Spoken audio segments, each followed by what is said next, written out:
Assalamualaikum warahmatullahi wabarakatuh. Perkenalkan nama kakak Kinan dan pada kesempatan kali ini kakak akan mengajarkan kepada adik-adik mengenai keseimbangan ekosistem, yaitu pelajaran IPA kelas 6. Mungkin sebelum mulai, boleh nih adik-adik berdoa terlebih dahulu. Nah, kita tahu nih bahwa bumi dihuni oleh berbagai macam jenis makhluk hidup yang dapat dikategorikan menjadi tiga jenis utama, yaitu ada hewan, tumbuhan, dan manusia. Makhluk hidup itu semuanya pasti memiliki tempat untuk tinggal dan hidup. Tempat itulah yang bisa kita sebut sebagai habitat. Nah, mungkin beberapa contoh dari habitat beberapa hewan, seperti ada burung. Burung biasanya tinggal di sarang atau tempat-tempat tinggi seperti pepohonan. Kemudian ada kura-kura, yaitu tempat tinggalnya ada di laut, dan sapi. Sapi itu tempat tinggalnya berada di peternakan. Nah, mungkin adik-adik harus tahu nih istilah dari individu, populasi, dan komunitas yang ada di dalam suatu habitat. Nah, untuk individu sendiri, individu merupakan satu makhluk hidup. Benar-benar satu makhluk hidup. Seperti satu harimau, satu kelinci, satu kura-kura, satu manusia. Kemudian ada populasi. Populasi itu kumpulan dari makhluk hidup yang sejenis dan mereka melakukan interaksi seperti sekelompok angsa, sekelompok kucing, sekelompok semut, apalagi adik-adik, sekelompok anjing mungkin. Nah, kemudian komunitas merupakan kumpulan dari populasi-populasi yang berinteraksi dalam sebuah habitat. Misal, di dalam suatu tempat terdapat kumpulan populasi dari jerapah, dari badak, dari rusa, dari singa. Nah, populasi-populasi yang berkumpul di suatu tempat itu disebut sebagai komunitas. Nah, mungkin adik-adik penasaran nih, tadi judulnya keseimbangan ekosistem. Nah, ekosistem sendiri itu apa sih? Ekosistem itu merupakan kesatuan yang terdiri dari komunitas makhluk hidup dan benda-benda yang tak hidup, serta terjadi peristiwa saling ketergantungan satu sama lain. Nah, jadi di dalam satu ekosistem itu terdapat interaksi antara makhluk hidup dan makhluk tak hidup yang menyebabkan hubungan saling ketergantungan satu sama lain.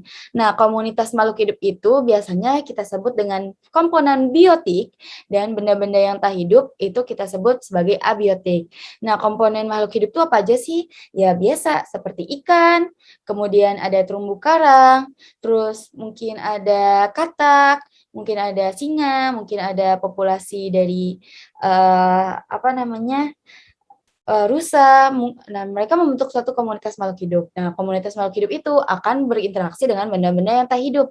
Seperti di ekosistem laut, benda-benda tak hidupnya ada apa aja? Ada air, bebatuan, lumpur, kemudian ada apa lagi? Sinar matahari. Nah, untuk ekosistem tak hidup yang ada di danau mungkin ada air juga, terus ada sinar matahari, ada bebatuan, tanah. Ya, seperti itu adik-adik. Pokoknya abiotik merupakan komponen yang tidak hidup dan biotik merupakan komponen yang hidup dan mereka akan saling ketergantungan atau berinteraksi satu sama lain. Itu merupakan ekosistem. Nah, ekosistem sendiri ada tiga jenis nih. Ada ekosistem air, ekosistem daratan, dan ekosistem buatan. Mungkin kalau ekosistem air itu seperti lautan dan ekosistem darat itu seperti yang digambar ini adik-adik. Sebuah apa itu kita sebutnya? Mungkin kita sebut sebagai daratan danau. Kemudian di dalam ekosistem itu interaksinya nggak cuma makhluk hidup aja adik-adik, tetapi juga terjadi di antara makhluk hidup dengan makhluk tak hidup. Seperti yang kakak jelaskan tadi, yaitu antara biotik dan abiotik. Nah, alam kita itu sungguh hebat karena memiliki sistem keseimbangan itu sendiri dengan menggunakan rantai makanan. Nah, rantai makanan itu apa sih? Rantai makanan itu peristiwa, kalau kita bisa bilang tuh peristiwa saling makan-memakan. Kita tahu nih tadi kalau di dalam ekosistem itu terjadi terjadi interaksi antara makhluk hidup dan makhluk tak hidupnya. Mungkin sebagai contohnya kakak jelasin yaitu sinar matahari.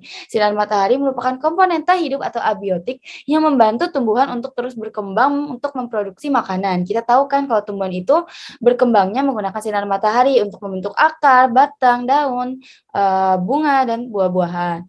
Nah, tumbuhan sendiri itu kita sebut sebagai produsen yang menjadi sumber makanan bagi konsumen. Kalau kita lihat dari gambarnya adik-adik, produsen merupakan tingkatan yang dapat membentuk makanannya sendiri atau tanaman autotrof, yaitu makhluk hidup yang dapat membentuk makanan menggunakan sinar matahari.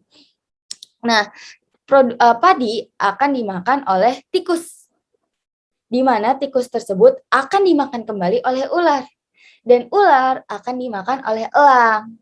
Itu yang dinamakan sebagai rantai makanan. Nah, di sini kita bisa lihat bahwa padi itu merupakan produsen, tikus merupakan konsumen tingkat 1, ular merupakan konsumen tingkat 2, dan elang merupakan konsumen tingkat 3. Nah, keseimbangan akan terus terjadi apabila jumlah produsen lebih banyak dari konsumen tingkat 1. Begitu pula juga dengan konsumen tingkat 1 yang harus lebih banyak dari konsumen tingkat 2. Begitu juga dengan konsumen tingkat 2 yang harus lebih banyak dari konsumen tingkat 3. Nah, kira-kira kalau elang dimakan siapa ya adik-adik?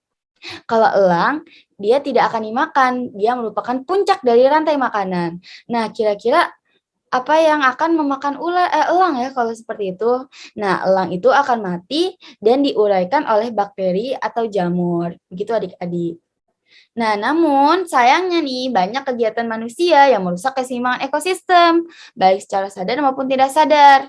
Seperti tadi nih, kan kita tahu nih bahwa padi itu dimakan oleh mohon maaf, padi itu akan dimakan oleh hama tikus. Nah, gara-gara ada hama tikus nih, padinya jadi rusak. Nah, tapi alam memiliki keseimbangan itu sendiri, yaitu dengan menghadirkan adanya ular yang memakan tikus. Sayangnya alam udah bagus-bagus nih buat sistem keseimbangan. Manusianya ngelakuin perburuan sehingga ular yang tadinya banyak buat makanin tikus supaya tikusnya nggak ngerusakin padi, jadi menurun. Jadi jumlahnya tuh jadi menurun akibat adanya perburuan sehingga populasi tikus ini semakin meningkat dan menimbulkan kerusakan padi yang amat begitu besar. Nah, selain dari berburu, banyak juga kegiatan manusia yang mengganggu keseimbangan ekosistem seperti penebangan hutan secara liar, pemakaian bahan kimia, dan membuang sampah sembarangan. Ya, itu akan berdampak pada keseimbangan ekosistem. Nah, menurut kalian nih, kira-kira nih, adik-adik tahu nggak apa aja dampak dari kegiatan di atas terhadap ekosistem? Nah, mungkin kakak nih ya, kakak coba jawab ya. Mungkin untuk kegiatan membuang sampah sembarangan. Adik-adik tahu kan ya, banjir itu biasanya disebabkan oleh kegiatan membuang sampah sembarangan. Tersumbatnya aliran air itu membuat ketika hujan ini banjir akan terjadi di mana-mana. Terus kalau misalnya penebangan hutan, itu akan mengakibatkan hilangnya habitat dan sumber makanan bagi hewan. Sedangkan penggunaan pestisida itu dapat mempengaruhi kesehatan manusia dan tumbuhannya. Nah, kemudian kegiatan manusia itu juga menyebabkan terjadinya climate change yang berpengaruh pada keseimbangan ekosistem. Kalian tahu nggak adik-adik apa itu climate change? Climate change merupakan kenaikan suhu pada bumi.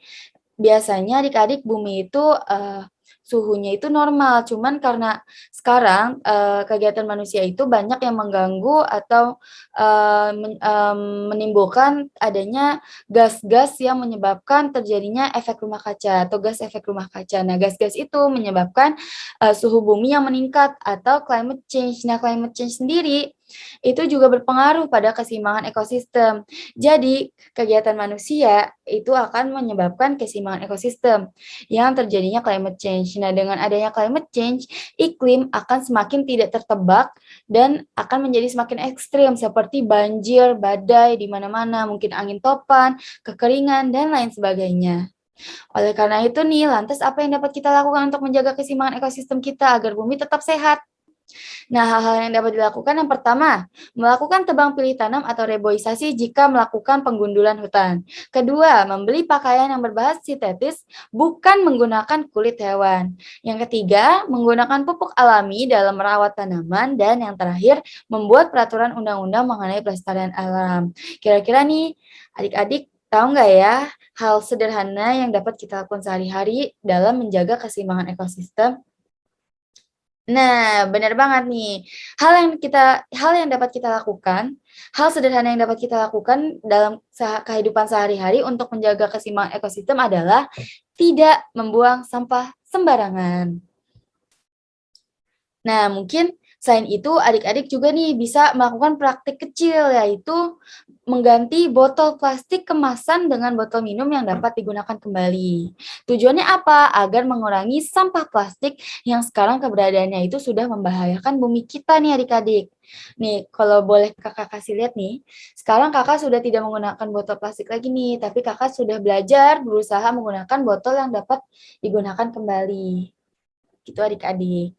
Nah, mungkin sebelum kita selesai untuk pelajaran hari ini, alangkah baiknya kita latihan soal dulu adik-adik supaya kita tidak lupa dengan materi hari ini.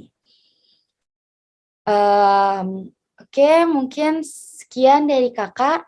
Kita sudah selesai belajar mengenai keseimbangan ekosistem. Semoga nih nanti kita dapat menjaga keseimbangan ekosistem kita agar bumi tetap sehat. Sekian adik-adik.